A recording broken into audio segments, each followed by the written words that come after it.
Greetings. Happy Friday. Welcome to the Steve Deace Show here live and on demand on BlazeTV, radio, and podcast.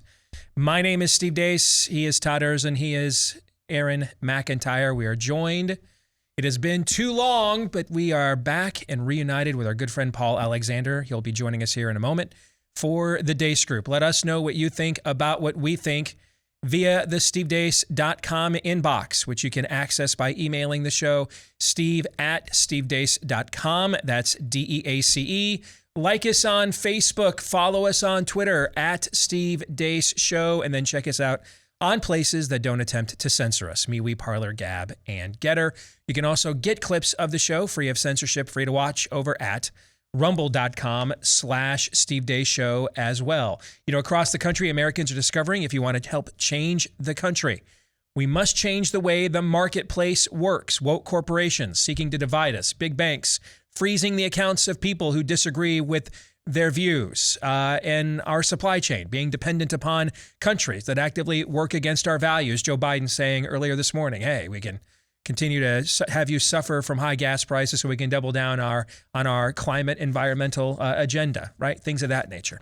It's time for change, and that change starts with us and our wallets. That's why we are proud to partner with Public SQ, like, you know, Public Square. Public SQ, the largest directory of freedom-loving businesses our nation has ever seen. Public SQ is the first app to connect freedom-loving Americans within their local communities and businesses that share those values. Whether you want to support a restaurant that goes and buys local farm to table, a coffee shop that took a stand against the mandates, or a bank that would never cancel you for your views, Public SQ is your guide. Just download the Public SQ app from the Apple App Store or Google Play, create a free account, and begin your search. You can also list your business for free if you'd like, so your local community can find you today. Download the app today. It's Public SQ. Public SQ. One more time, Public SQ. Phenomenal idea. All right, we have, of course, next hour, Feedback Friday, when you guys will take over the agenda that we react to. But before we get there, we begin, as we always do, with the Deace Group.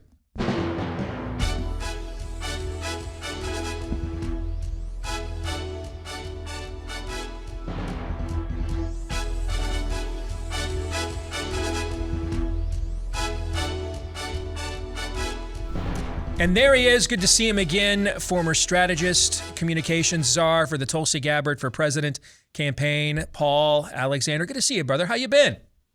Good to see you guys as well. Been all right.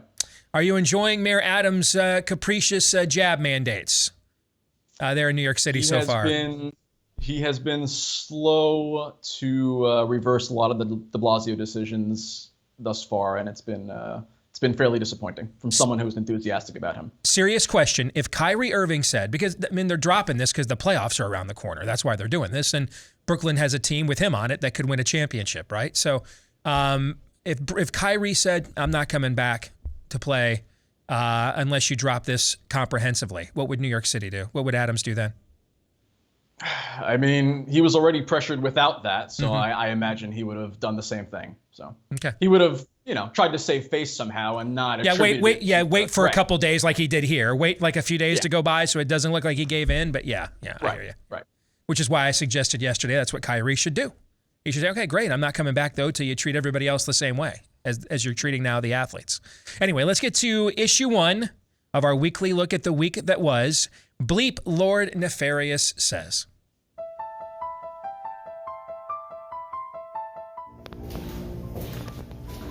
Hey guys, I'm in the women's restroom. Can you provide a definition for the word woman? Can I provide a definition? No. Yeah. I can't. You can't? Not in this context. So I'm not a biologist. Talking about the significance of the passage of time. Right? The significance of the passage of time. What did that race mean to you? It means the world to be here, be with 2 of my best friends and teammates, and be able to compete. When does life begin, in your opinion? Senator, I don't know. Ma'am?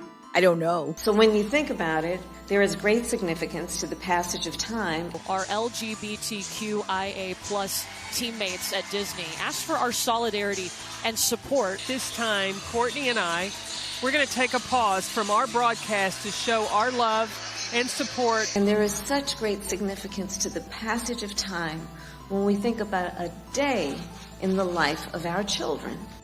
A 4-year-old in my class today was naming all the girls in class, and then she said my name. And I had to tell her, I'm not a girl, don't include me. And then another 4-year-old whipped around, she's like, mixed kid is a people. And another 4-year-old at a different table looks at her and goes, they're a they. Made my non-binary teacher heart very happy today. Judge Jackson, before you granted this fentanyl kingpin's motion to reduce his sentence, did you contact any of the victims from his case? I did not contact the victims in this case because there were no victims. And now is the time when things are shifting. There's going to be a new world order out there, and we've got to lead it. Well, behaviors are going to have to change, and this is one thing we're asking companies. You have to force behaviors, and at BlackRock we are forcing behaviors. Well, I came to congratulate a man who just got reelected without opposition. I dream about that someday. First question. Actually, I thought that was one of the most endearing moments of his entire presidency, a little self-deprecation. I kind of like that Uncle Joe more than, do everything we say or you're not an American and won't be treated as one. Which Uncle Joe do you prefer, Todd? I'm not giving anything any benefit of the doubt. No one gets a positive value judgment after what I just watched. Not even, no. Well, I can't blame you for that. Paul, as the guest, you get to go first. What did you watch that made you hate your life the most here in the last few minutes? You know, Steve, rather than come on here and kneel before the tyranny of your Deace group format, I actually have some personal grievances to air with you and your audience. And so I asked myself, what would happen if I just ignored the montage and went into business for myself? And then I remembered your theme for this year's show. And so in honoring that theme, let's find out. Nice. It has now been 3 long months since you have invited me on your show.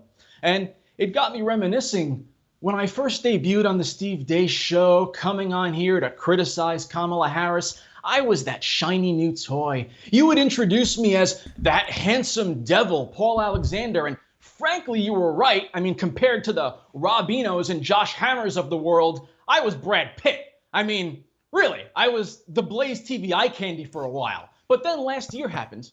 You and Todd put out Fauci and Bargain, your star rises, and suddenly we have Emerald Robinson and Rachel Semmel coming on as regulars. Tell me, Steve, how am I supposed to compete with a knockout like Jill Savage, huh? Well, really? I'm asking myself that, and frankly, I'm reconsidering my own casting and life choices by what that four-person box looks like every time one of them is on, and one of these things is not like the other. That's, yeah. I mean, there's your designated ugly fat friend, and then there's just making really poor life choices, and that may be one of them. Yes. Yeah, now Paul is relegated to getting texts on Friday night at 11 p.m. Eastern time asking if he wants to be on the Deace group. It's basically our booty call now. Yeah. Yes. And so I asked myself, could it really be that simple and superficial? I mean, yes. Of course, the answer is yes. Yeah, of course it's yes. Yeah. Well, to be fair, I tried to give this some thorough thought. Last time I came on, I did offer a full-throated defense of Jen Psaki, but you like contrarian views, and so then a light bulb went off. Every time I come on this show, I see the comments. No matter what position I take, there's always some viewer who will say, do you see that Bill Clinton book on Paul's shelf? You can't trust a word he says. Dude, I get emails about the Joel Osteen game almost every single day on my shelf, but go ahead. Yeah, well, I wondered if they got to you, and if they did, now I have escaped from Alcatraz, and I have returned to rehab my image and prove to your audience once and for all that I am indeed a trustworthy ally. So, to make my case, Here are some of the other books in my collection that you don't see behind me. First, Republican Rescue by Chris Christie. I think I'd rather have you have the Bill Clinton book, but go ahead. Prescriptions that will save America and allow the GOP to recapture the White House in 2024.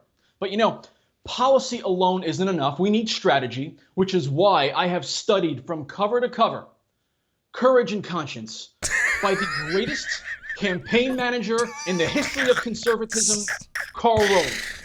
But look. In the grand scheme of things, Steve, the GOP needs bold and courageous leadership that will heal the divisions of this polarized country, which is why I cannot speak highly enough about Two Paths by former governor and son of a mailman, John Kasich. So, Steve, don't you or anyone in your audience ever again accuse me of not being on your team.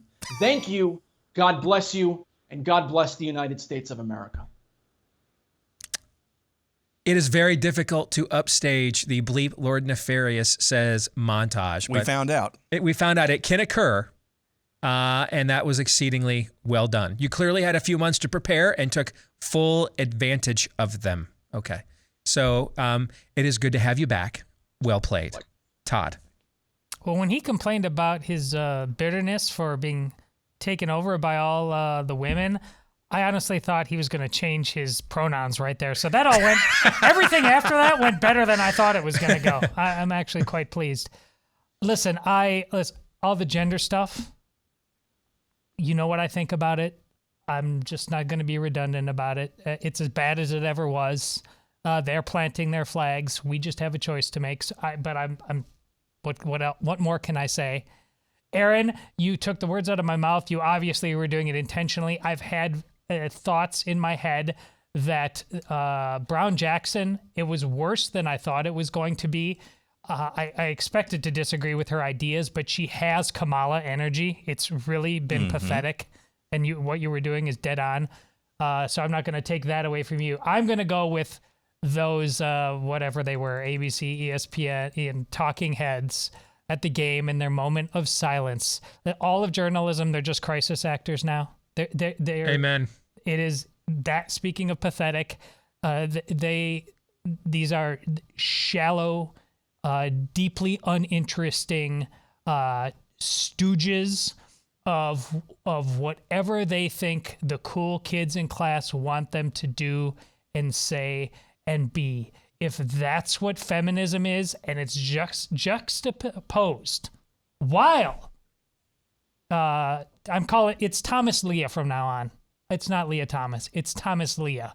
He's a dude.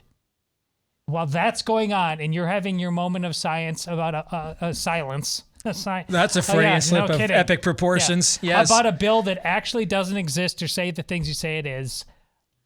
We are absolutely and when Jason Whitlock was recently quoting Voltaire on when he was on Tucker Carlson, if you will believe the ridiculous, you will commit the atrocious. Yeah, those who can get you to believe the ridiculous can get you to commit then atrocities. Yes. Yeah. Amen. Aaron. I think for me, it's Larry Fink, CEO of BlackRock. Oh yeah. We have to force. They're just coming out of central casting now, man. And we're doing it over here at BlackRock. Yeah. You're gonna own nothing and love it. That's kind of the Great Reset plan. Who knows if I was about to say who knows if BlackRock is really in on the Great Reset thing. Of course they are. Of course they are. They're the largest asset manager, I think, on the entire planet. Central casting is right. It's like we need somebody to be like the evil corporation. Now, we're like casting Left Behind books. Ironically, though, that was in the context of a conversation he had at this panel hosted by the New York Times, talking about he talked about how the Ukraine-Russia conflict is spelling the end of globalization. I don't know what he's got up his sleeve there, but maybe that's going to be kind of the next frontier. Exit question on a scale of 1 to 10. With 1 being the odds, Judge Jackson really doesn't know what a woman is. And 10 being the odds, Lindsey Graham absolutely knows what a man is. Rate this week's level of total depravity, Todd. 10. Paul. One day I would like you to have me on so we can have a serious discussion about your characterization of Lindsey Graham. But until then, I wanted to let you and your viewers know that my favorite book of 2021 was a story about life, liberty, and the pursuit of happiness, Lifelines by Dr. Leanna Wen.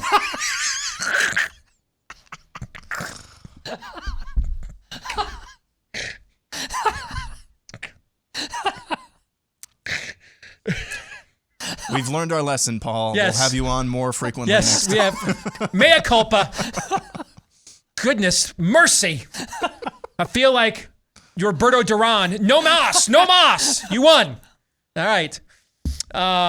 You know what? When you have Paul Alexander on your show, you can have struggles with inflammation in the body. And also because you have 360 places in your body called joints that are cool and crucial for flexibility and keeping active as we get older. But they also can be little scepters for that inflammation that causes your chronic pain, which is what causes, that lingering soreness and achiness that just won't go away. That's inflammation in the body. That's why you're looking for an all-natural anti-inflammatory from our friends over at Omega XL, backed by going on 3 decades of clinical research and the last couple of years of me using it daily, so I can testify to its effectiveness. They're offering you buy one, get one free today if you want to try or try it again when you go to omegaxl.com/Steve. That's omegaxl.com/Steve, or call them at 800-844-4888. That's 800-844-4888. All right, gentlemen, issue 2 here. We got to talk about our women. Ann Seltzer is a mainstay in American political polling. Her Seltzer & Company poll is rated A+ at 538, and as far as Democrat-leaning pollsters go, she's been about as close as you can ask for the last few cycles. Her newest poll finds Joe Biden's approval rating underwater by 18 points nationwide, with just 34% approving of the job he's doing. Amongst Democrats alone, it's a 70% approval rating.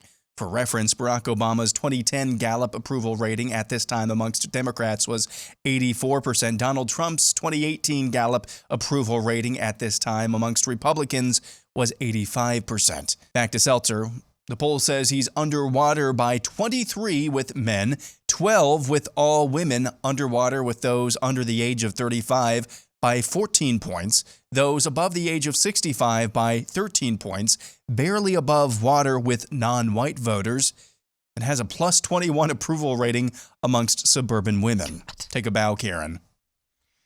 By the way, well done, Aaron, bringing in the context of where Trump and Obama were by contrast at this stage of their presidencies. About 15 points lower for Biden. Indeed. All right, so Todd and I are going to kick this one off because, Paul, I believe you are still unmarried, correct? Not to mention living in New York City. All right.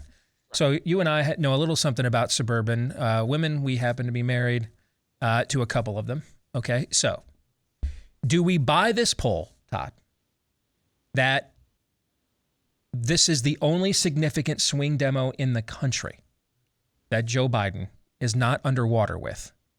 Our wives and their peer group. Do we buy it? Absolutely. Tell me why. Absolutely. Well, I think what's going on in the pool with Leah Thomas has everything to do with this. Listen, that Ivy League schools, they are filled still because, listen, the money's coming from somewhere, all right? Yes, all the diversity quotients and things like that, but they need to keep that trust fund hopping, and they are full with girls in that pool who grew up as daughters of suburban women. And listen, this is where they learned all of that from. Everything is being taken away from them, and they don't have the ability. Women power aren't protesting until it's all over. And when they're protesting, they keep using the female pronouns for this guy and supporting everything he does. They're saying that but something's got to stop. While guaranteeing when they do that, it will never, ever stop. There is something within the suburban female DNA that thinks you can get what you want while constantly conceding the store. It's never going to happen. They're going to take everything away from you. This is why I'm convinced as anything in my life in terms of how God ordained my purpose. I am the father of 4 daughters. And I'll raise them never, ever to believe such nonsense as that. This is what you never, why, if you give away the milk for free, they're never going to buy the cow. Mm-hmm. This is the exact same logic. Do you really want to be treated with respect? Or again, are you the crisis actor, those 2 women who make a good living calling basketball games, but they will say and do and be anything? You're not an individual. Feminism has not made you stronger. You are simply part of the Borg. You are a cog in the machine. You go to the hardware store and the big bin of nails or screws, or speaking of screws, you've been screwed by, you are such a dime a dozen. You don't matter. There's no individuality to you. That is a huge problem with suburban women, and it's something I made damn sure no one's ever going to look at my daughters and think that that's them. Aaron, before I go to you, because I was remiss in remembering, you also are married to now a suburban woman. Correct. Yeah. Okay. Paul, let me use you as an entry point for an alternative definition or alternative explanation for this. Okay. Do you think it's possible that this is just as simple as that this was the group that Trump uniquely turned off, and what the right gained in rural voters from Democrats, it gave back to Democrats, these white suburban women, in exchange, which there's more of, and they just frankly don't want to admit, given that they were wrong, to support Joe Biden instead. And this is just simply, I don't want to admit that the vote I made is blowing up in my face and my family's face and our family budget face and our home values face and the job market's face and everything else. Do you think it's possible that the explanation is just that simple and we're being too meta about it? Yeah, Todd had a very nuanced and interesting answer, but you sort of took the words out of my mouth, Steve. Yes, I do believe that approval number from suburban women, very simply because at the national level, they still see the GOP as the party of Donald Trump. And because we have this duopoly where our political choices are binary, Biden is viewed as the default alternative. And so because of how much they detest Donald Trump as a person, they will begrudgingly stand by Joe Biden. At the local level, it's different, which is why you saw someone like Glenn Youngkin, who did an excellent job of distancing himself from Donald Trump, able to flip Virginia red. But as a national brand, the GOP is still the party of Trump, which is why I firmly believe if Joe Biden decides to run for re-election in 2024, the only Republican he has a chance of defeating is Donald Trump. All right, Aaron, back now to the perspective of men married to suburban women. Your thoughts? So I absolutely buy this poll, and that his biggest swing support comes from suburban women, and I think can't really have this conversation without having a conversation about the basic differences between men and women. Of course, we're having a panel full of guys, so maybe I'll steer clear of that. But I think there is a tendency, first and foremost, just socioeconomically, what Ali Stuckey pointed out, that the effects of inflation being what it is really hasn't touched them yet. Gas prices, it's high, but still, I'm not having to sacrifice much of anything right now. So, in terms of the pocketbook, the acute effects of what we're experiencing right now really haven't affected them. I think there's actually more to her point, Ali Stuckey's point, about seeing Joe Biden as kind of the beloved father or father-in-law with dementia. I think there's more to that than maybe we want to admit. Because everybody, we've said this multiple times. How many times have we said this? How many family members have you known who have gotten older and had dementia? They look and sound just like Joe Biden. And so obviously there's going to be, without any critical thinking, not saying there's none of that going on, but just without it, stripping that away, just gut reaction, you're going to have a soft spot in your heart for that.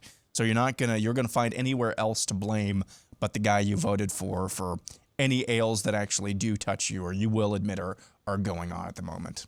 What we're basically saying is that Joe Biden's suburban women support are more and more Democrat families have moved into the suburbs because they prefer to raise their families there. So they were already trending more swingy anyway. We saw that in the Obama years. So that's one reason. And the other reason, though, amongst our own peer group is that this is basically Beth Moore's email list, right? That's kind of what we're saying. So did Beth Moore attract that email list because that's where a lot of our church wives already were? Or has she kind of led them there as a, and it's not just her. There's a group of people, but she would be probably amongst the most outspoken and famous. You see what I'm getting at? You have 1 minute on that before we get to the exit question, Todd. Well, I understand Beth Moore. You sum it all down. It's what I see in a lot of women's Twitter feeds. It's this choose kindness mantra, which has killed the church, which is just women should listen. I'll just say women shouldn't vote if that's their bottom line. We're trying to run a civilization here. It cannot just depend on teenage girl cat posters of kindness. Okay. Well, let's make sure we don't lose 47% of our audience with the exit question. I'm a father of 4 daughters. I earned my damn stripes. Yes, you did. Yes, you did. True or false? Polls like this one, though, are why the odds that it's at least 75% Trump's running mate in 2024 is going to be a woman. Todd.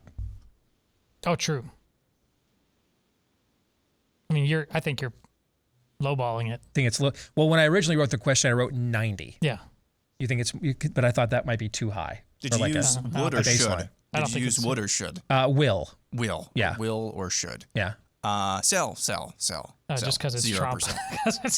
It's going to be John Kasich. Just whatever the worst case scenario is. John Cornyn. It's going to be whatever the worst case scenario is. That's what it's going to be. Mitch McConnell. Sure. Yeah. Why not? What do you think, Paul? If Trump is the nominee, which I don't believe is a foregone conclusion, even if he runs, then true. I believe his running mate will be a woman, and her name is Caitlyn Jenner. Ugh. You should have held up a book on that one, too. Well, Trump's disgraced former campaign manager did turn that scam into a publicity and printing press operation. Brad Parscale last year, we saw that, right? That was my thought process. Yeah. They already have the same campaign manager. Yeah, there's some connective tissue there, but I mean, obviously Trump would not do that. It'll be right. It'll be no, I believe. Yeah. You believe it'll be no? Okay. Yeah. I think she's on the finalist list, and I think if the whole thing with Lewandowski and what happened last year where she flopped originally on the very issue that you're the most worked up about right now, I think she might be on a list of one, frankly. I think the list has opened up for some others on the basis of a couple of missteps that Christie has had since then. One of them, which we'll get to after the break, I have theorized as somebody, Paul, you know well.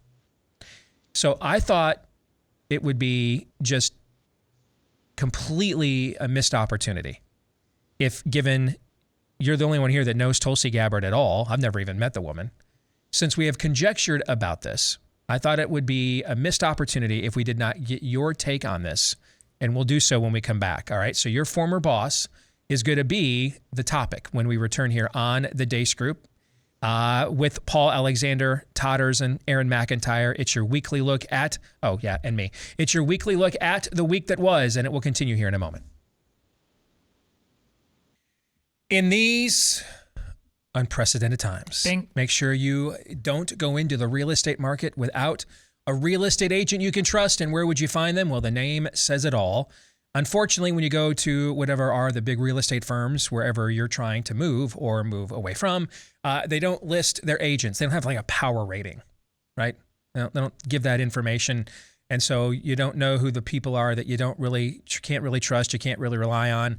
Thankfully, there is, though, a registry and a referral service of real estate agents you can rely on. It's called realestateagentsitrust.com. This is a company started by Glenn Beck and his associates because Well, why else would they think there was a need for this? They ran into real estate agents they found out too late they could not trust. Lo and behold, they found a whole bunch of good, trustworthy real estate agents in this audience, and the concept just kind of mushroomed from there into this business. So just about anywhere you want to move to or from, we can find you one of these. That's a real estate agent you can trust at realestateagentsitrust.com. Let's bring back in former Tulsi Gabbard campaign strategist, our good friend Paul Alexander, because it's fitting to have him here for this very next topic on the Deace Group. Issue 3 is his former boss, Tulsi Gabbard. Former Congresswoman and Democrat presidential candidate Tulsi Gabbard is on a roll, it seems, recently. Probably Republicans' favorite Democrat, Gabbard has made a name for herself by bucking her own party's crazy side and affirming reality like how men are men and women are women. Gabbard recently got into a tussle with Willard Mitt Romney over her vocal opposition to getting involved in a potential World War III. Perhaps even more curiously, she was the special guest alongside keynote speaker Glenn Beck at the Reagan dinner at this year's CPAC in Florida. It's clear she has a loose group of fans across the aisle, but it's unclear what her political ambitions are in the coming years, if any. So let's ask someone who used to work for her, one-on-one at her side. So Paul, since you're here, what's the end game here? Maybe there's not one. I don't know. But do you think, as I do, that she is being wooed by Trump / the GOP? I don't believe that they would have given her a speaking slot at the Reagan dinner at CPAC just because they were curious to get her take on things. But what's your view of this? All right. When I saw this on the rundown, I really had to think about what would be appropriate for me to say. I still speak with Tulsi. I very much like Tulsi as a person, but my honest analysis can't be influenced by that relationship. So I'll start with this. A, nothing I'm about to say is meant as criticism or condemnation. And B, this is strictly my opinion. And Tulsi has at no time communicated any of these thoughts to me. So first off, Tulsi loves Hawaii. I would be shocked if she ever leaves there. She has very strong roots in that state, loves the culture, loves the lifestyle. At this point, Tulsi cannot win a statewide election in Hawaii. She cannot win a Senate seat there. She can't run for governor. It is a deeply blue state, and her brand is now toxic with the Democratic base. So she has no political future there. Which brings me to this. The GOP is not wooing Tulsi. I believe Tulsi is wooing conservative media. She has carved out her brand as the rebellious Democrat, unafraid to speak out against the extremism inside her own party. Conservative media loves her because she serves as validation that the narrative they're peddling is correct. And look, even their own members are starting to see the light. So what George Will and those people are doing for your Democrat media right now is essentially what you're saying. In a sense. Okay. I mean, look, other than an instance where someone like Mitt Romney personally goes out of his way to attack her, Tulsi almost never criticizes the GOP or even champions any of the Democratic platform anymore. She doesn't do any liberal media at this point where she can challenge the left-wing narrative directly. So where does that leave us? Well, look, she's human. We all crave acceptance and positive reinforcement. And if she can't run for office in her home state, how does she maintain a platform and earn a good living now that she's no longer in Congress? For me, the answer to that question is why I believe Tulsi has been on a multi-month audition with Fox News. She was on Hannity last night, Laura Ingraham on Wednesday, did the full primetime circuit last week. Tucker, Sean, Laura, goes on with Jesse Waters a lot. This has been the pattern for a while now, and I think she is in the running to become a paid contributor with Fox.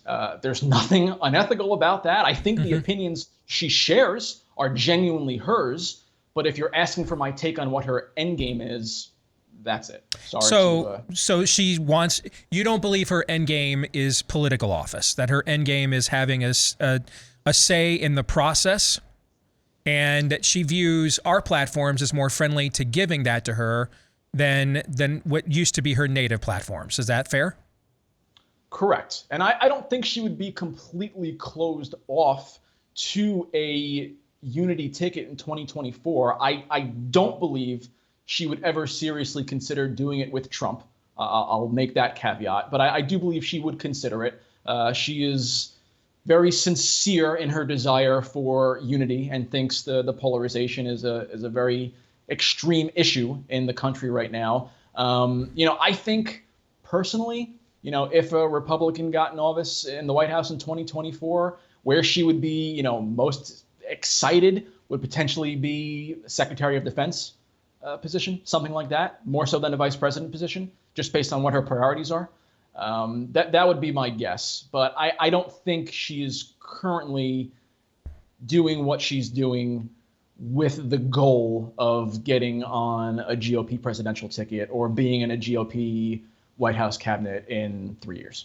So if you don't want to be on Trump's ticket, would you take an offer that you can be head of Homeland Security for an endorsement, for example?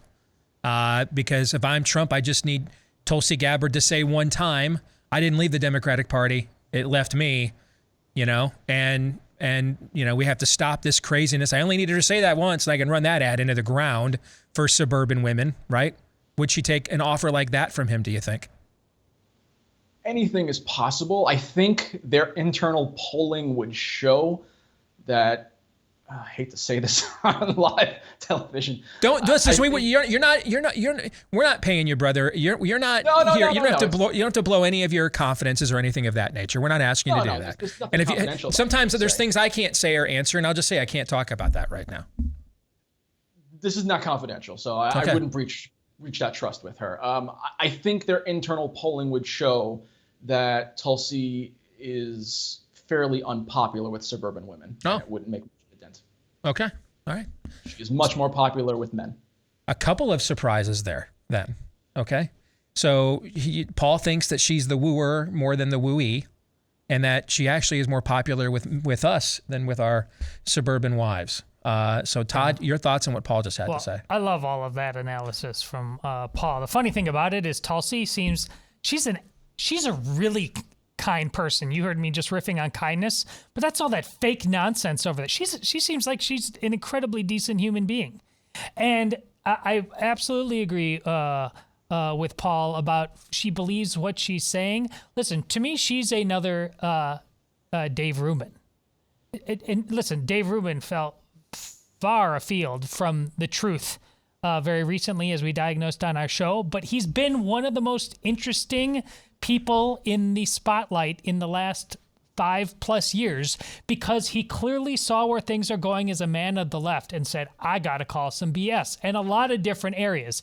And Tulsi has done the very same thing. She seems genuinely, if the Fox things happen, hey, got to pay the bills and this seems pretty good, but she does seem like she genuinely refuses to be anybody's stooge. And I respect that. I think she would, if I'm right about this, I think she would have been ideal as a national security advisor, just rip the FBI to shreds and gut that place. Paul, you want to respond to what Todd just said? Yeah, I agree with everything Todd said. Having spent a lot of time with her and as someone still in contact with her, she is a very sincere and genuine person, regardless of what hot water that may or may not put her in. She is not a manufactured political personality. And I think that's why she resonates with a lot of your viewers and viewers of conservative media, even when she was championing Democrat policies, a handful of years ago. She was still popular with your audience because they sensed that sincerity from her, and that is very real. Aaron, you want to get on this before we get out? Just quickly, I would. Paul is obviously our subject matter expert here. I could see her maybe going for an endorsement, but I could never really see her agreeing to terms with running with Trump. Doesn't mean it's never going to happen. We're talking about Trump here, and I think dismissing that offhand is foolish. But that doesn't mean, though, that Trump and Trump's camp wouldn't like to have her as well in some capacity. And I would just echo what Todd said.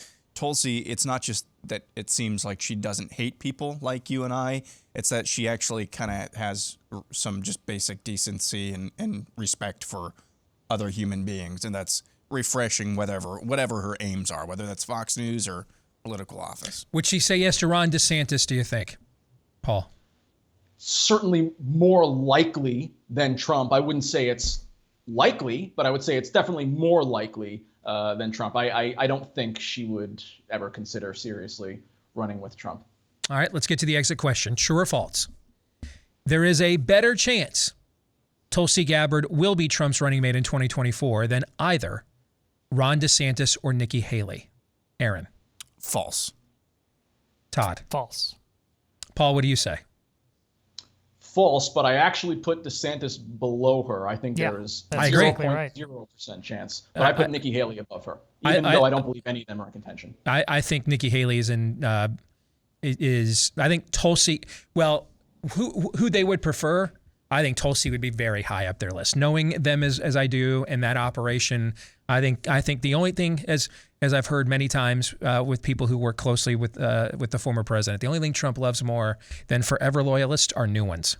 Okay, I mean, the idea of adding her to his repertoire, I guarantee you that's far more attractive to Trump than Nikki Haley, who they view as a betrayer, and Ron DeSantis, as they view as someone that could overshadow them. So I agree on the three names I just gave. Ron DeSantis is at the bottom of that list. Completely agree with that.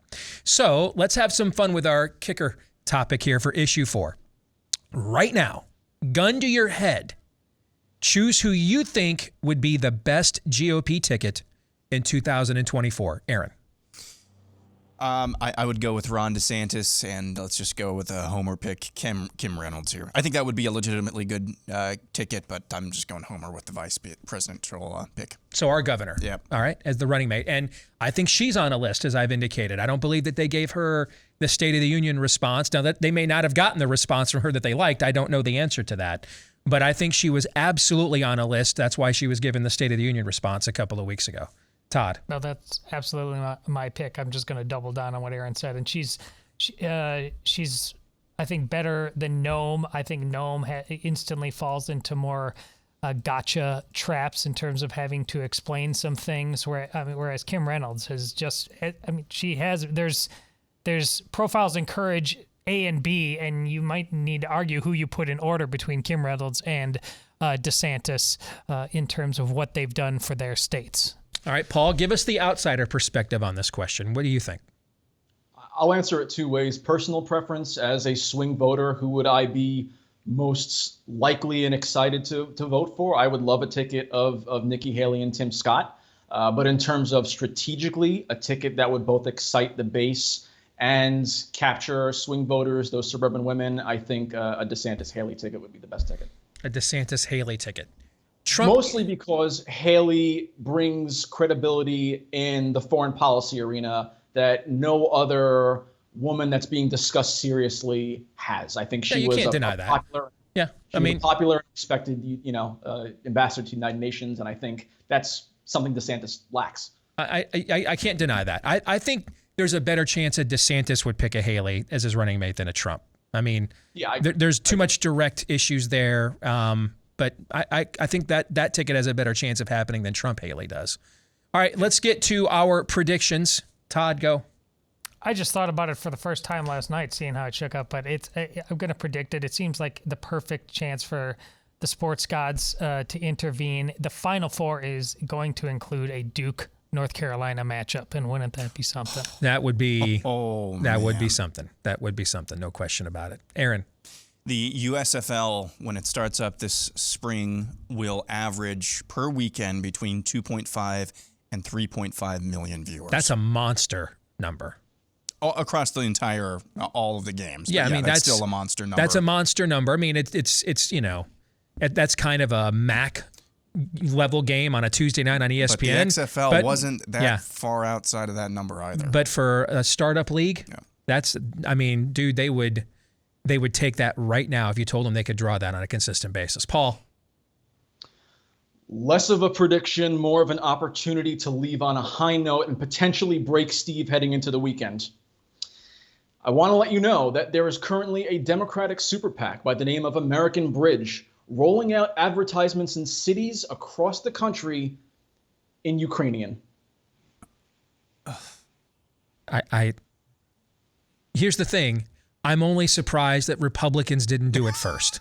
That's the only thing that could surprise me. Right now over at Crossroads where Karl Rove hangs out, they just heard that. And they're like, snap, man. Why were we doing that already? Right? All right. I don't have the data, but I would have to imagine less than 0.01% of people in this country speak Ukrainian. Indeed. That'd be my guess. Yes. So it's Speaking of which, that's a good segue to my prediction. So I was wrong. We last had a Deace group 2 weeks ago. I predicted that this thing would come to a resolution by the time we got together again, and I turned out to be wrong by that. So let me reboot this prediction. You're gonna Harold Camping this thing and just say 2 weeks later? Yeah, I'm gonna late great Hal Lindsey this thing. Exactly. Yes. I'm now gonna predict that Putin has until the end of April to resolve / win this. Otherwise, the Chi-Coms are gonna get wobbly. And not provide him the cover that they currently are. So I think he's got until the end of April. He can blame the delay on winning on the muddy season and everything else. We get into May and the summer and everything else. No, I think the Chi-Coms get wobbly if this thing gets into May. So I think he's got till the end of April to win this. Sell. Yeah. Okay. Paul, good to see you again as always, brother. Take care. All right. We'll do it again soon. Likewise. Sounds good. All right. We'll come back. Feedback Fridays next. Stay tuned. Greetings, back with Hour 2, live and on demand here on Blaze TV, radio, and podcast. Steve Deace here with Aaron McIntyre, Todd Erzin, and all of you. Don't forget, if you're a podcast listener, please leave us a 5-star review if you like us. Hit subscribe or follow if you haven't done those things yet, because those things help the show to grow. At least I'm told that. If nothing else, they make us feel good to get all the positive affirmations. So many of you have done those things already. Thank you very much to each and every one of you. You can also email the show, steve@stevedeace.com. That's DEACE. We'll get to your emails here in a moment. Like us on Facebook, MeWe, Parler, and Gab. Follow me at Steve Deace Show on Twitter and Getter. And then get yourself clips of the show that are free of censorship and you can watch for free at rumble.com/Steve Deace Show as well. Feedback Friday brought to you by Home Title Lock. Things like what's going on right now with Russia and Ukraine, just the kind of chaos foreign identity thieves love, and an easy target can be American homeowners, not necessarily our credit cards. That's small-time stuff. These hackers want your homes. That's why they call the crime home title theft. It's exploding in the U.S.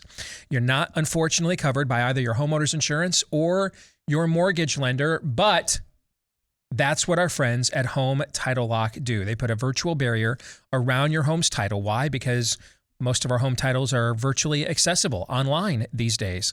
So they make sure that they mobilize. If they detect anybody's attempting to hack in and make it look like you've sold your home to them so that they are now in control of your home and your equity, they mobilize to shut that down. If you want to get more information, register your address to see if someone's already attempted to tamper with your address, or you want to sign up for their protection, go to HomeTitleLock.com. One more time, that is HomeTitleLock.com. All right, are we ready for some Feedback Friday? You bet. All right, let us begin with this note. First, before I get to my reason for writing, let me say that you, Todd and Aaron, how much I appreciate each one of you pointing clearly to the truth each day, not apologizing, backing down, and instead hitting it squarely in the heart. I've got a lot of respect and admiration for you guys on your show. Thank you. My reason for writing to you is to share with you what happened to my brother, sister, and me and our father in August of last year. My father was 84 years old, still going strong, vibrant, active in the community, and could have passed for a 60-year-old. He thought he was doing the right thing by getting the Moderna shots. He encouraged me to get the shots. I refused. My brother and sister did not want to get them. My brother was pressured to get them by the workplace he was in. My sister was pressured into it by her doctor due to her current medical conditions. After being fully vaccinated and a few months later, my father contracted COVID-19's Delta variant. He went to the hospital and was put in the ICU unit. The doctor told him it was good that he had been vaccinated, otherwise things would have been even worse. Keep in mind, guys, he's in the ICU. Know what I'm saying? Mm-hmm. Like he's not even getting some kind of outpatient treatment. He's in the ICU, and the doctor's response is, well, it could be even worse. Do you know what the only thing worse than being in the ICU is? Dead. Dead. Yeah. But we'll get there. The doctor told him it was good he had been vaccinated, otherwise things would have been worse. That first critical week, we were not allowed to see him in the ICU. The hospital in, wait for it. Wait for it. The hospital in Alabama. Alabama. Is there another Roll Tide joke in there for me? Yeah. Apparently the joke's on us. Yes, it is. The hospital in Alabama restricted anyone from seeing their loved ones due to the high rise of the spread of COVID. We called the nurse's station every day just to get a word on his progress. We called him on his cell phone when we could. We agreed that my sister had more medical knowledge, and we let her speak with the nurse and question his medical treatment. We asked the doctors to give him ivermectin. They refused and said they do not prescribe it, that this was not part of the recommended treatment protocol. Instead, he received remdesivir and vitamins. As soon as they opened up a way for us to see Daddy, and one at a time, we ran through the ICU unit, not caring that it was filled with contagious germs, and we kept our foot wedged in the door to stay there because Daddy needed help and no one was giving it to him. That second week was all we had. By Thursday, he was gone. Steve, as I write this, I am crying. I am still angry, hurt, a whole host of emotions. I called his death a senseless and wasteful death. The hospital, Fauci, CDC, in my humble opinion, they killed our father. They refused effective treatments. We didn't even have time to find a way to get him somewhere else. No one helped him eat that first week.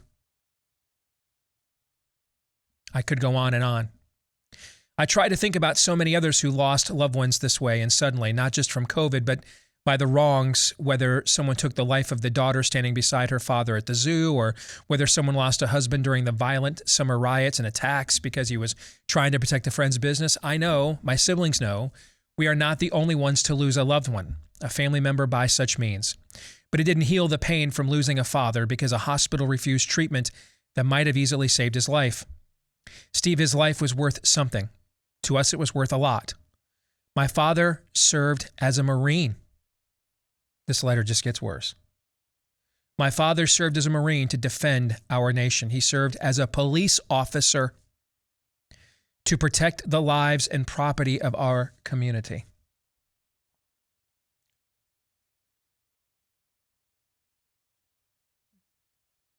Their dad did a double tour of duty, foreign and domestic, on behalf of this nation. And this is how he was repaid. Not being fed in the ICU, but being told it could be even worse, and being left to die by the experts. He was a cattle farmer who helped to provide beef products for the community. He was a deacon for his church, a Sunday school teacher. He lent so much support to so many people. He gave so much and had so much more to give. How can that hospital, how can Fauci and all the others, how do they have the gall to live with themselves knowing what they did? See, this is why I think we're dealing with demons. I don't think, I believe in total depravity, not utter depravity. And unless we're insane, I don't believe those of us who carry the mark of Almighty God are capable solely of on our own. Just as on our own we cannot save ourselves of our sin, I don't believe solely on our own, without a prompting, a provoking, a possessing, can we go to these kinds of depths that you're describing, particularly when it's this level of systemic. You know what I'm saying? Yep. We're not talking about an individual case. This is systemic. Folks, I can't tell you how many notes. Now, they're maybe not fathers with the service record that this gentleman had, but how many notes like what I'm reading to you right now I have received in the last year plus on this show. That's demonic. How can the hospital, how can Fauci and all the others, how do they have the gall to live with themselves knowing what they did? And it's not just the loss of one man, it's the pain of an entire family of children, grandchildren, and the community. How can they get away with this murder? How does a person get over this? Steve, I guess I'm writing this in hopes that it can be made known because I wish I could tell Fauci to his face what he did. He needs to see the people he has harmed. We need to make it publicly known to him what he did. All of those involved need to know. Surely we have a right to confront the one who did a grave wrong. I know we will never get that, but I thought medical professionals were to do no harm. They did completely the opposite. If I had done the same thing to someone's father, I would be behind bars today. Yes, you would. I lost my father to a senseless, uncaring, cruel treatment protocol, and to people who did not care enough and who should have known what this would do, and it hurts like hell. Thank you for your time and for allowing me to grieve through this email. Terry in Altoona, Alabama. And it's because of letters like that and how many of them that people like Fauci know there are, that right now you are being choked to death with Ukrainian flags. That's exactly and state right. legislatures yelling gay, gay, gay, gay, gay, because they cannot afford this. As dumb as those narratives are, they cannot afford this truth to come to life. That's exactly right. It's why did they have to pivot from Afghanistan to jab mandates, knowing how unpopular they were? Because there was at least a base of people within their own party, and frankly, a smaller base, but one that existed in the other party as well, that was all for them.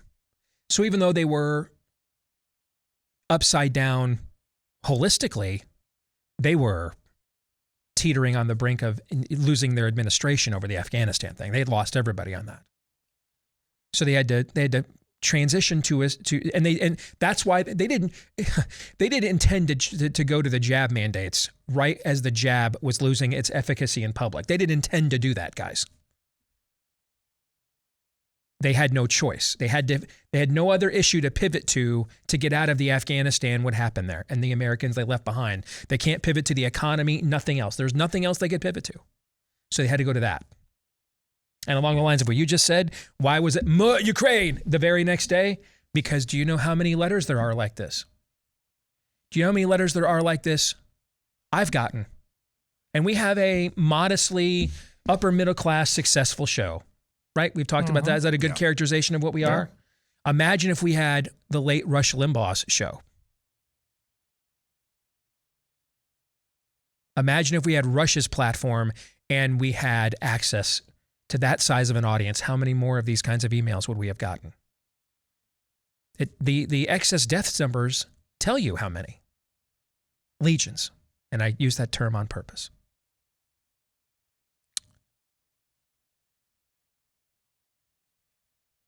Terry,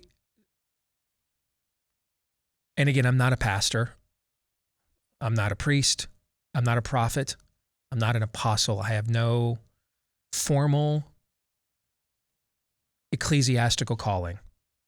I'm just a guy that loves his Savior for saving him and has a lot of flaws and just happens to have a microphone in front of my face. That's all that I am. So this may not be the most theologically orthodox statement that I'm about to make. Terry, when I'm faced with these kinds of injustices, first of all, I have no idea what to do when it's personal and the hurt is that personal. Other than, thankfully, you have a creator who knows what it's like to lose someone close to him. And unfairly and unjustly. But that doesn't satisfy the desire for justice, though, does it? No. Which is why, frankly, at times like this, I am comforted by the existence of hell. It comforts me. I'm fairly, not totally or completely or maybe even adequately, but I'm fairly aware of what that means. I've spent a good deal of my time over the last 5-6 years engaging that dark world on a content production standpoint. You know what I'm saying? Yeah. So I have some level of understanding and awareness of what that means, how dark and terrible that is. but I'm comforted by its existence because it's also deserved.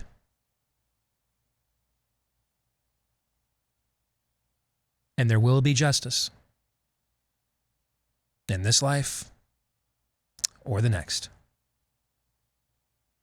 Hopefully y'all have a church down there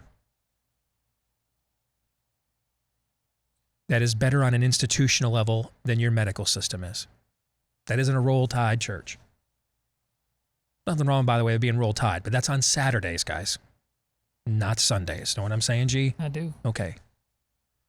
Hopefully y'all got a real good church that has been there for your family during something like this.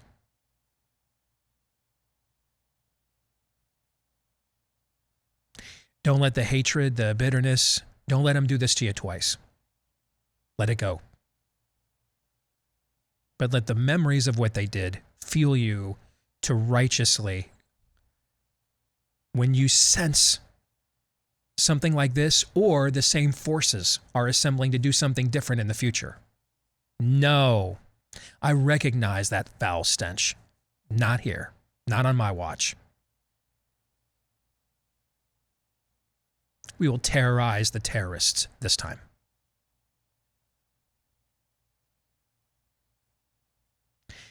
I also have been saving that. She sent us that note in early February, so it's been almost 2 months. But I've been saving that note because I wanted to wait until a time came that it looked like we had maybe forgotten really what had gone on here.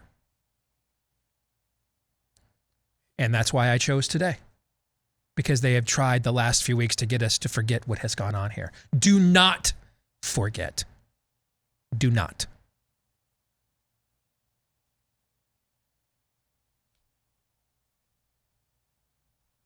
What went on here was one of the most, if not the most, terrible fraud in human history. Don't forget.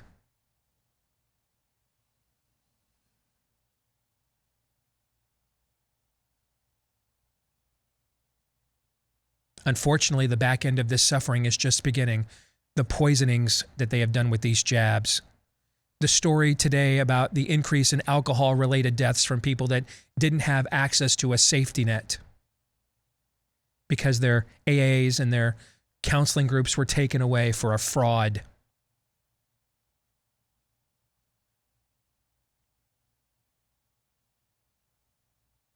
If there's any silver lining to that, it will be that carnage will be so acute, maybe it'll stop us from making the mistake we've made so many other times, which is once we get comfortable, we forget.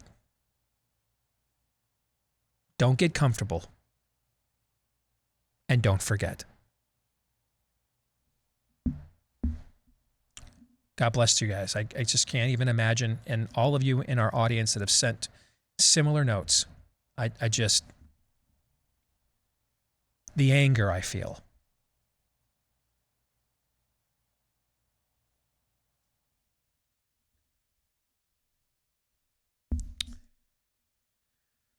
Let's go to this note from Melissa. I'm a faithful listener of your show. I was happy to hear my state representative Jason Zachary on your show recently. I also listened the following day on your commentary on parents in our district. I'm only one, but I'd like to share my story. So for those of you that don't recall, Jason Zachary is a state representative in, I think it's Knox County, Tennessee. And the mayor down there, Glenn Jacobs, who's a pro wrestling Hall of Famer, so certainly no shrinking violet. So the mayor and the state rep down there, when the state court tried to enforce a mask mandate on the kids, they were like, we're not doing that. We're just completely going to disobey it. And they were just beyond dismayed / disappointed to disgusted that too many of the parents in a county, would they say Trump got like 64% of the vote in this county or something in the last election? In a county that Trump won by like 30 points in the last election, a bunch of the parents were like, well, we can't push back. We have to choke our kids. The courts told us to. And Zachary and Jacobs were like, guys, are we really at a stage now where the politicians are bolder than the people? Oh. Okay. It's not the way this is supposed to work. You guys are supposed to pressure us. You guys were supposed to be in my office first thing the next morning, say, you sure as hell better not here in Knox County, Tennessee, enforce that court order. Instead, I'm like, guys, we ain't enforcing the order. You guys are enforcing the order, right? So then they finally decided, okay, we can't get our people to defy, so I guess we'll have to take them to court. Right? That was the story, if I recall. Sadly, yes. This is what she's responding to. In the spring of 2020, I was a resident of downtown Chicago, where I lived with my husband and 8 children. The severe lockdown, followed by a large looting incident just steps from our front door, prompted my husband and I to leave our home of 10 years to move to the free state of Tennessee. Though we homeschooled previously, we decided to give the local public school a try for that school year. It was a decent year, but nothing to brag about. But in the fall of 2021, I became more involved in my children's public school assignments. I was disturbed by sexually explicit content, staff shortages, and critical race theory injected into the curriculum despite the state ban on such material. My son was coerced into reading a book by Ibram X. Kendi in an honors English class. This is the same county, guys. I was biding my time and raising my concerns with the school administration when the mask mandate was reimposed on the students. That was the last straw, and we withdrew all our kids and began homeschooling again. My husband and I both rearranged our work schedule so that we could prioritize homeschooling the kids and take back their education. We recognized that it was not their education alone at stake. It was the hearts, minds, and souls of our children. I know other parents that are outraged as us, but they continue to send their kids. Sorry, my computer locked up. I know a lot of parents that are as outraged as us, but they've continued to send their kids there. I think conservative Christians have become so dependent on the public school and comfortable with the way of life that they set themselves up to accept whatever schools force upon them. That is true. That's why you have been a rare bird, frankly, Todd. Schools use things like sports participation to twist parents into accepting curriculum and teachers that they know they shouldn't like. Though Tennessee is more free than other states, we have learned the hard lesson we cannot rely on any politicians when push comes to shove. We appreciate your show. It's emboldened us to push back and to try to resist the pull towards reliance on politicians and government schools. Also, thank you for your faithful coverage regarding preparedness for COVID. I'm happy to say that during the winter, we weathered a COVID outbreak in our family, an extended family, with only one minor hospitalization, and that included elderly grandparents. I'm happy to say none of us took the jab and we all made it to the other side. I mean, you can identify with this to some degree. Very much. Because it's not like you're walking into a lot of those Carlisle school board meetings with 10, 15, 20 other dads. I am not. Or parents of any stripe, for that matter. I am not. It's often you just walking in there by yourself. Often is. Often is. Yeah. So, there you are. You get the tyranny you're willing to comply with. You get the evil you're willing to tolerate. And I'm certain I'm resented for it. More because I'm willing to do it and they aren't, than that they differ that much in many cases in Carlisle with what I believe. I think that's really the sad thing about it. They just resent their own cowardice. Yes, you're convicting them of it. Therefore, it's got to be my fault for rocking the boat. Your willingness to act shames them, yes, and convicts them. And what you just described is why I've always said this is the reason why. When I say the only party that hates us more than the Democrats are the Republicans, it's because of what you just said. It's because they would prefer to pillage and plunder the public trough for their side of K Street and their special interest and their utopian corporatist schemes instead. But because we're there and we put them there, they have to pretend to be something they are not.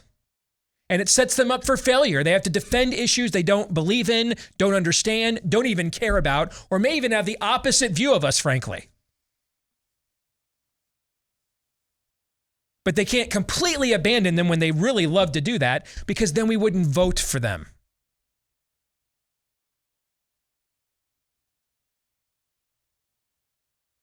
Mitch McConnell's not voting for Judge Jackson because he's morally offended, guys.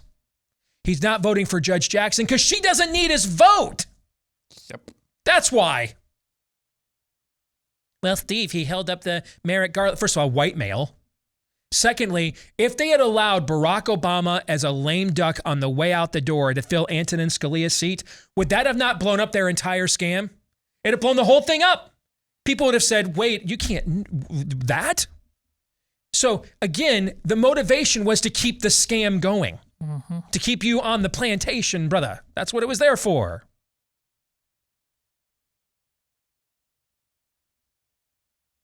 That's what it was there for. Give you just a little bit of freedom so that you don't leave the plantation.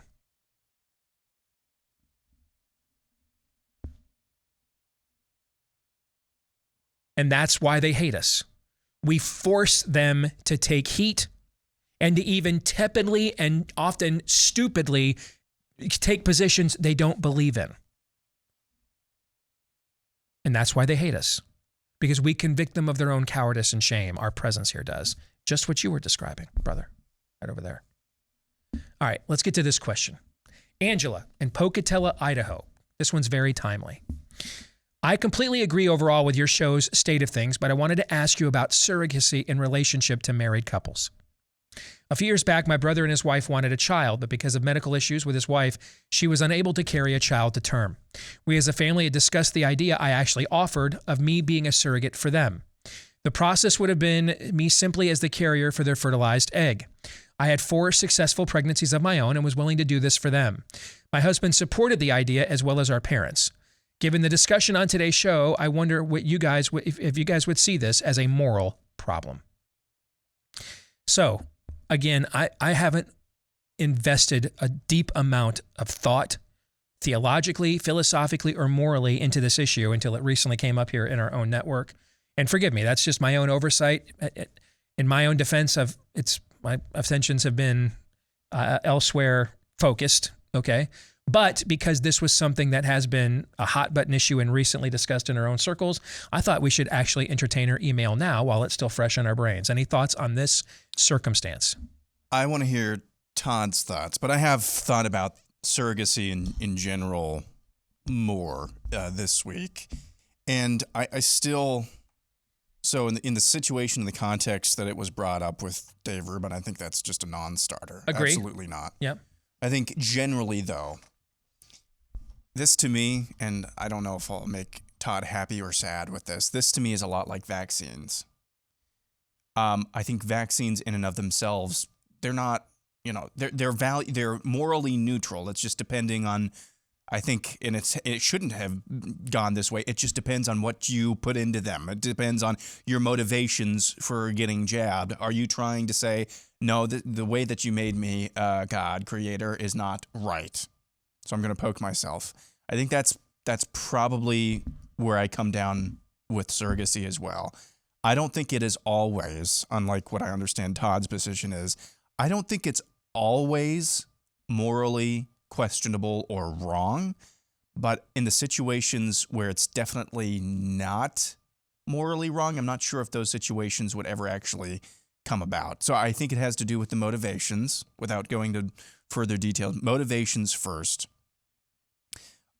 because functionally, with a key difference, functionally it is kind of like adoption, which opens up another can of worms. If you are at the point where you are unable personally to have biological children, where is your heart?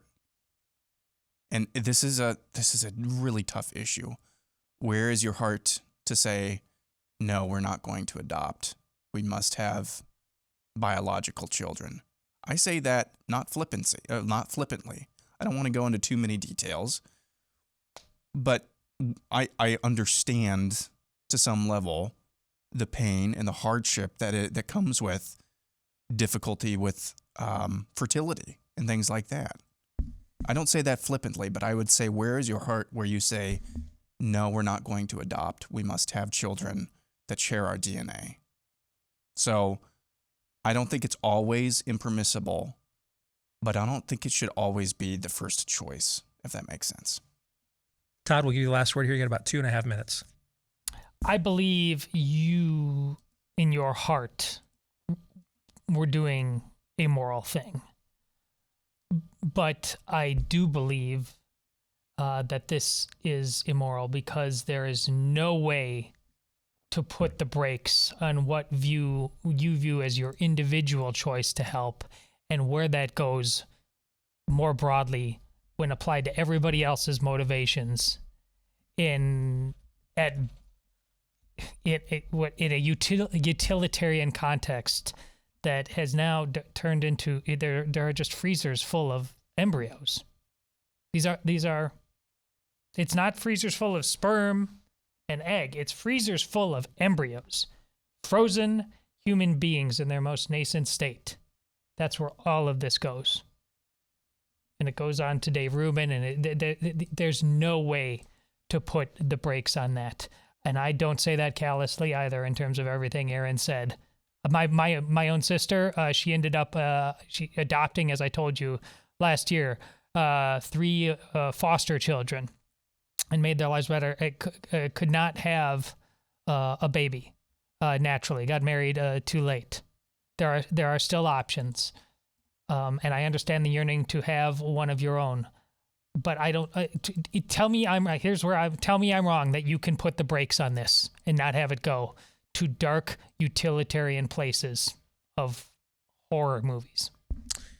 By the way, right now, there's over 400,000 children in the U.S. foster system. There's over 100,000 children waiting to be adopted right now in the United States. We'll come back. More Feedback Friday here in a moment.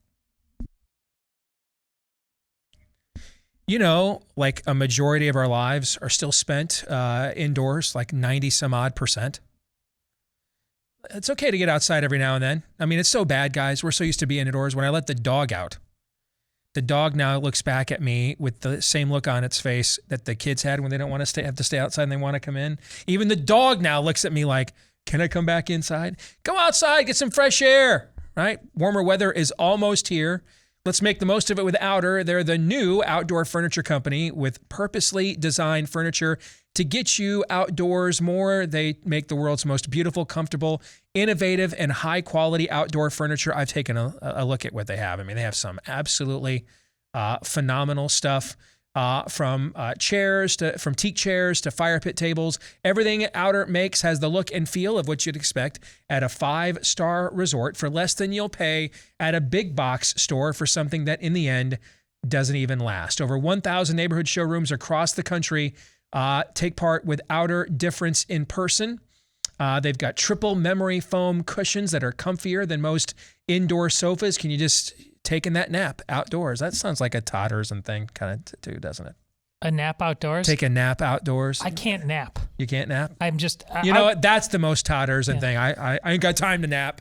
No, it's not. Just let me finish. Okay. It's not even like false bravado. No. You're so Todders and you're like, I literally cannot nap. I would like to nap. I'm old now. Yeah. I cannot.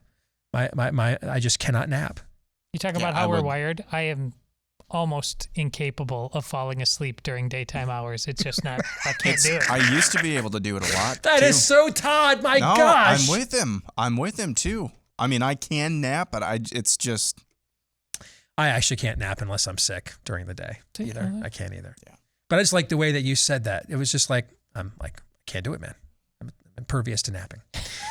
You can see the difference at Live Outer. And remember, Steve, note to self, don't bring in the help to do a live read if you don't know what they're going to say. See the difference at liveouter.com/Steve. Plus, for a limited time, get $300 off and free shipping when you go to Live Outer, OUTER, liveouter.com/Steve. Terms and conditions apply.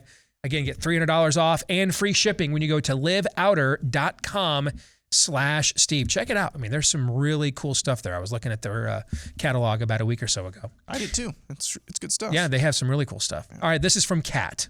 Kat writes, the American people equal the abused, subjugated wife. Left-wing political leaders and elite equal the abusive, cheating husband. Conservative Republican Party leaders equal the wife's sympathetic best friend who's having an affair with the husband. Thoughts?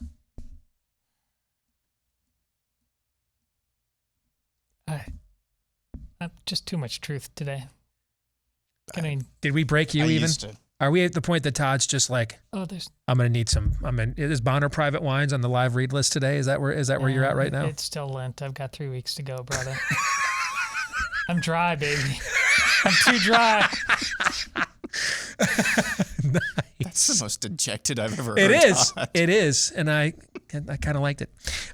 In your most humble opinion, I can give opinions. Many of them are humble, so I got to warn you in advance. In your most humble opinion, given the current state of our culture, with which of these moments in history is our present cultural moment most likely to rhyme?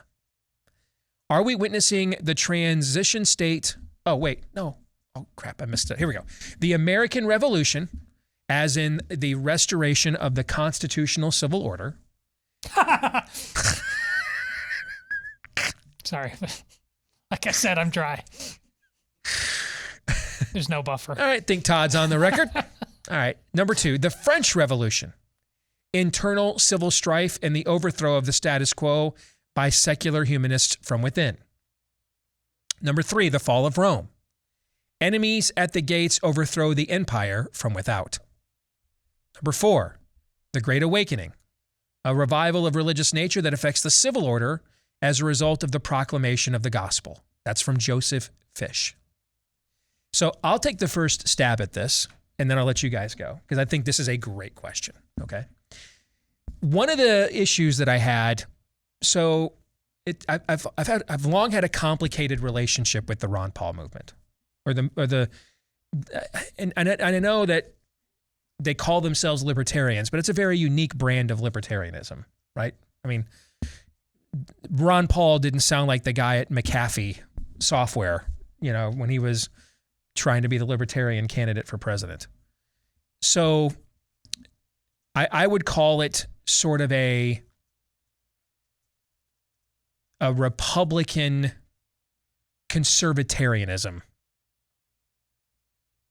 If maybe is maybe what I would call, or how I would label Ron. I don't believe it was pure Ayn Randian libertarianism. It certainly was somewhat influenced by it, for sure.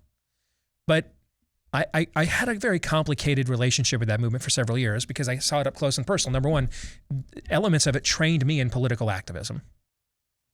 Number 2, they basically lived in our state for several years because a lot of that came out of the Right to Work group. And then that went into organizing Ron Paul's and then Rand Paul's presidential runs in our state. And I conceded arguments to them. They have absolutely, to some extent, influenced my beliefs on a few things. Things I didn't really carefully study prior to Ron Paul's emergence. Issues like the value of currency and what it truly and ultimately is an application and manifestation of. Foreign policy. Now, they got me to be skeptical of the previous foreign policy views I had, but I never could fully endorse the ones they had either. So it was just always a very complicated relationship. I've known Tom Woods, who's one of the most respected thinkers in that movement for years. Dude's brilliant, So, but one of the things that concerned me and why I never fully got on board when it was ascendant is I was concerned that many of the fundamentals it was arguing was actually the French Revolution and not the American Revolution. And that's one of the reasons why so many anarcho-capitalists and overall anarchists and atheists were attracted to Ron Paul's movement, is because they recognized vestiges of the French Revolution instead of the American Revolution. I'm not concerned about that any longer because we're beyond that now. I don't believe, and then I was a little afraid at first that Trump was kind of a version of a French Revolution. Just a different mob. I don't believe, I don't believe that's a temptation on the right any longer because of how far gone the rest of the culture and the opposition that we're up against has gone. Meaning that at this point, a fear of a French-style revolution would be, I'd enjoy that fear. Okay? I'd rather have that argument. I think we're beyond a French-style revolution. I don't believe you can have an American-style revolution, Joseph, without the Great Awakening that was there, that you put last. There's a reason why the Great Awakenings came prior to the American Revolution. So I don't think we're seeing a restoration of the constitutional civil order. That's why, Todd, you laughed, because a revival has to happen before that occurs. I think it is possible that we are on the throes of a revival, given how it seems as if darkness is being allowed to consume us. God is sovereign. Darkness, therefore, only consumes us if A, permitting it for a time sets the stage for God's ultimate plan to be known, glorified, and successful. Or B, it's a judgment that's being permitted against us because we deserve it. Let me rephrase that. Under a sovereign God, darkness only seems as if it will be, or let me repeat that, not rephrase it. Darkness only seems it will consume us for two reasons. Number one, because it's being permitted to temporarily in order to set the stage for God's ultimate will to be made known, glorified, and successful. Or B, we deserve it. It's judgment. I think that is possible. And then I think on your list, number 3 is the most possible. That without that revival, so it's not number 1. So the darkness is right now seems to be consuming us, not because it's number 1, that God is pruning and preparing a remnant for revival, but because it's a judgment. I believe it is one of those two as it relates to us as a people in this country. But on a global scale, I will say this.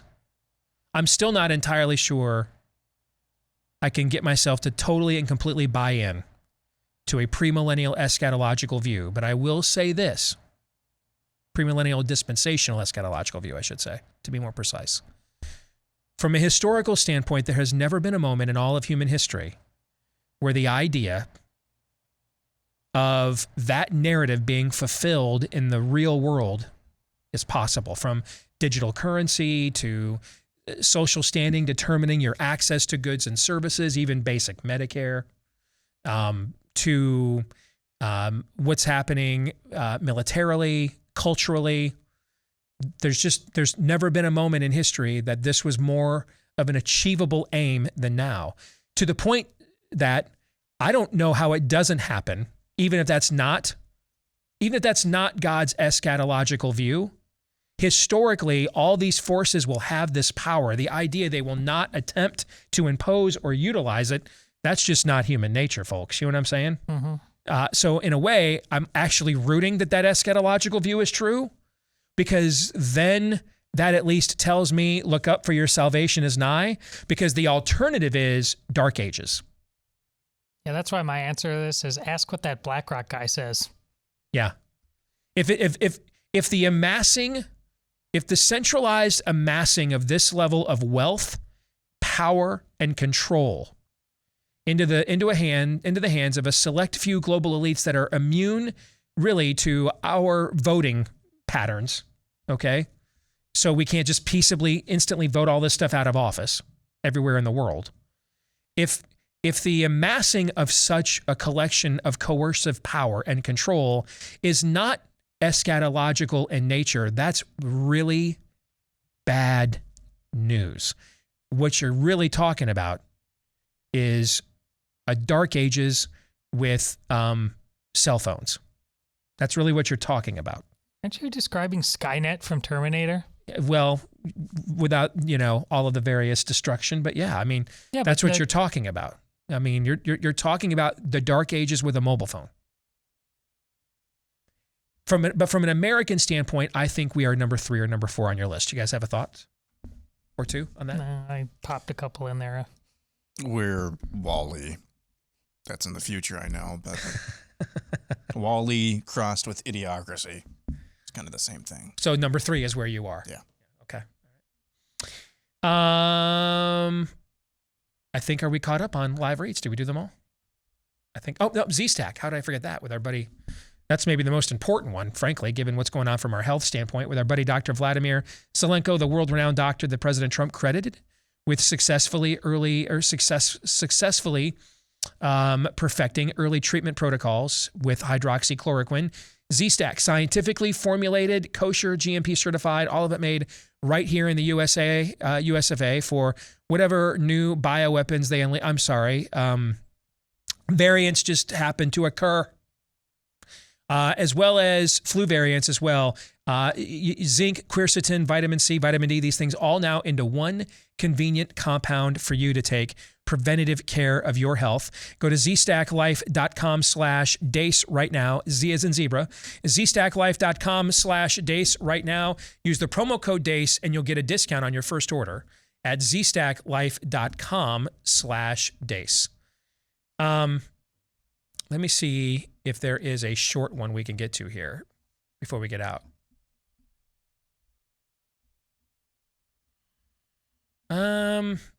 Let's end with this one from Dale Pratt. Do you think that we as Christians really believe living the gospel will make life better? I find myself rejoicing in the grace of Christ, but then returning like a dog to its vomit, thinking that I can find happiness in sin, justifying inappropriate behavior. What do you think we as Christians should do to elevate who we are so others may also see the light of our Savior in us? Can we make the earth a little more heavenly by following who we proclaim to be our master and leaving behind the temptations of this society and its hell, or the hell that it has become? Well, yes. In fact, Dale, that's actually why you're still alive. The reason why you're not instantly taken up to heaven upon your conversion is because you are to shine that light for others to see for the time that you have. That's why you're still alive. Listen to me, anybody within the sound of my voice right now, if you are a believer, no matter how aged you are, what health condition you are in,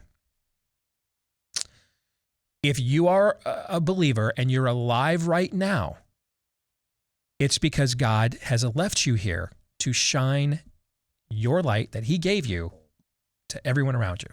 That's why. That's why. But be careful what you mean when you said make life better, because that doesn't mean to a lot of Christians what they think it means. It may not mean prosperous and complacent and comfortable. Yes. Yeah. 4 years ago, my life was a lot easier. I went to work. I went home. I had fun. Kind of did whatever I want to do. No more fun? Well, I have fun now, but I had, whatever fun I wanted to have any time. Now I go home. I got to make sure Ben's fed. Got to make sure Bella's getting enough sleep. Got to take care of Ben. It's a lot harder now. It's exponentially harder, but it's even more exponentially better. More significant, rewarding, meaningful. Yeah. There it is. Yeah. So as long as we know what the term better means, okay, as long as we know what that means, we don't mean that in a Joel Osteen context, but we mean that in a biblical one. As long as we know what that term means, then yeah, that's why you're here. All right, gentlemen, we have a minute. Floor is yours for final thoughts. Well, looking forward to first soccer road trip of the weekend down to Kansas City, laced with some basketball watching, some barbecue eating. Yeah, you're hitting the barbecue hot spots. I have. A little bit jealous. I'm doing well for myself on that front. Okay. What about you, Aaron? Well, I'm doing some barbecuing myself. I'm gonna make a couple racks of ribs over the weekend, and hopefully don't screw those up too much. So that's kind of the big plans. Bella's working, so a lot of time for me and Ben. I think I'm gonna take him to Bass Pro Shop just to get him out of the house. So that'll be fun. Nice. Get him indoctrinated early, are you? Yeah. There you go. All right, everybody else, have a great weekend. We're going to stick around here, do overtime for Blaze TV subscribers at blazetv.com/Deace. That's where you can also go to become a Blaze TV subscriber if you're not yet one. For the rest of you, again, have a great weekend. We'll see you again on Monday, noon to 2 Eastern, right after Glenn Beck here on Blaze TV. Until then, John 3:17.